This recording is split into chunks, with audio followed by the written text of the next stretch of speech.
Hi மக்களே. Hi மக்களே. இன்றைக்கி நம்ம எங்கே வந்திருக்கோம்னு பார்த்தீங்கன்னா மடிப்பாக்கம் லேக்குக்கு வந்திருக்கோம். மடிப்பாக்கம் ஏரியாவில் இருக்கிற மடிப்பாக்கம் லேக்குக்கு வந்திருக்கோம். இந்த மடிப்பாக்கம் ஏரி பார்த்திங்கன்னா சபரிகிரி சாலையிலிருந்து கார்த்திகைபுரம் வரைக்கும் ஃபுல்லாக 100 ஏக்கர்ஸ் பக்கமாக இருந்திருக்குது முன்னே. இப்போது மக்கள்லாம் வீடு கட்டி இடத்தெல்லாம் ஆக்கிரமிச்சதுக்கப்புறமா இப்போ மொத்தமாக 63 ஏக்கர் தான் இருக்கிறதா சொல்கிறாங்க. மழை காலத்தில் மட்டும்தான் இந்த ஏரிக்கு தண்ணி வர்றதுக்கான வாய்ப்புகள் இருக்குது. அதுவும் கீழ்கடலில் சபரிகிரி சாலை வழியாக தான் இந்த ஏரியாவுக்கு தண்ணி வரும். ஓகேவா? இந்த ஏரி ஃபுல்லாகிட்டு ஓவர்ஃப்ளோ ஆகுது அப்படின்னா அது ஓவர்ஃப்ளோ ஆகாமல் இருக்கிறதுக்கு முன்னே வந்துட்டு ஒரு மதகு வச்சுருந்துருக்காங்க.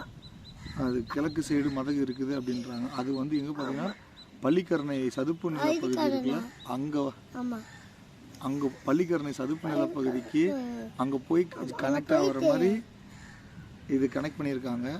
பட் இப்போ என்ன ஆச்சுன்னா வீடெல்லாம் கட்ட ஆரம்பிச்சதுனால அதெல்லாமே ஃபுல்லாக க்ளோஸ் பண்ணிட்டாங்க.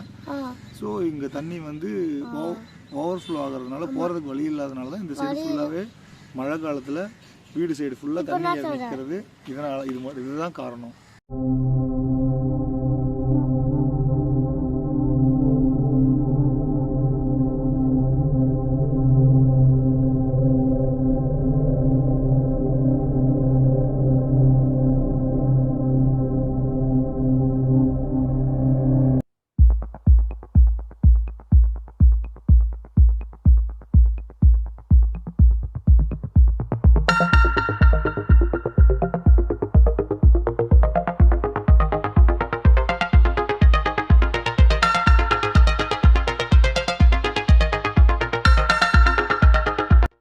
இந்த ஏரியை சுற்றி இருக்கிற ஏரியாவான மோரசம்பட்டு, கீழ்கட்டில், மடிப்பாக்கம் இங்கெல்லாம் பெய்கிற மழை தண்ணியை தான் இந்த மடிப்பாக்கம் ஏரியில் சேர்த்து வச்சு ஒரு காலத்தில் விவசாயம் பண்ணிக்கிட்டு இருந்ததா சொல்கிறாங்க.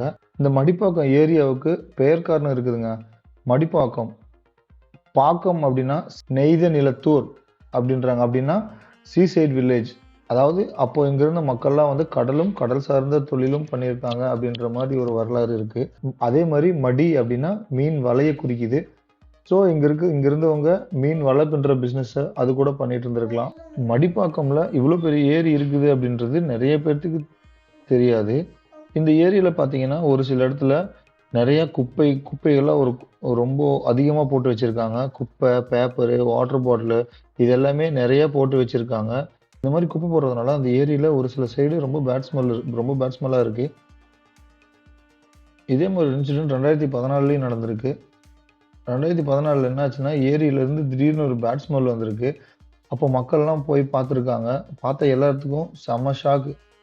அப்படி என்னன்னு பார்த்தா அங்கேருந்து ஃபிஷ் எல்லாம் செத்துருச்சு.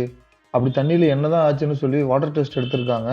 அப்போ தான் தெரிஞ்சிருக்கு தண்ணியில் ஆக்சிஜன் லெவல் ரொம்ப கம்மியாக இருந்திருக்கு. ஸோ அதனால் அங்கேருந்த மீன் எல்லாமே இறந்துருச்சு.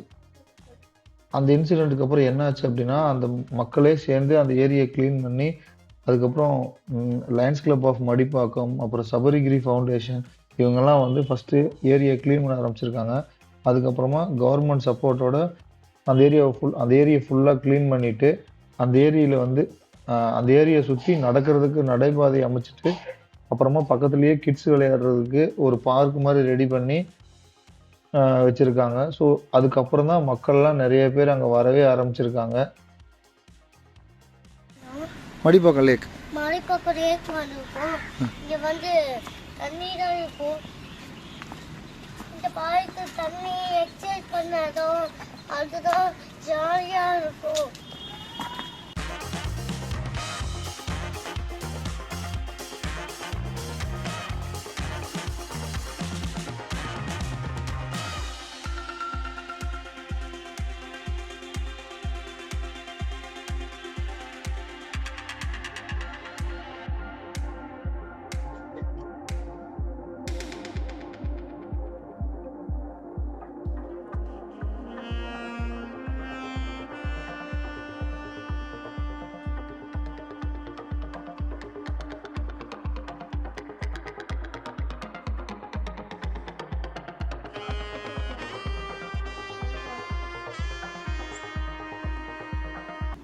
இந்த ஏரியாவில் வந்து குழந்தைங்க விளையாடுற இடம் நீட்டாகவே இருக்குது.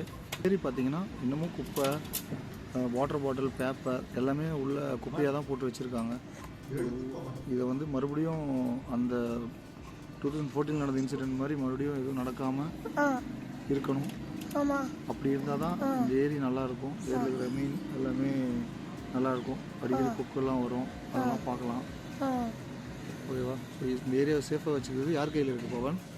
நம்ம கையில் இருக்குது. நம்ம அந்த கையில் இல்லை, குப்பை போடாமல் வச்சுக்கணும் ஏரியாவில். Okay okay. இந்த இன்ஃபர்மேஷன் பிடிச்சிருந்துச்சுன்னா லைக் பண்ணுங்க, சப்ஸ்கிரைப் பண்ணுங்க, கமெண்ட் பண்ணுங்க. ஒரு கமெண்ட் பண்ணுங்க, ஒரு லைக் பட்டனையும் தட்டி விட்டுருங்க. பை. பெல் பட்டனை தட்டி விடுங்க. பெல் பட்டனையும் தட்டி விட்டுருங்க. பை. பை.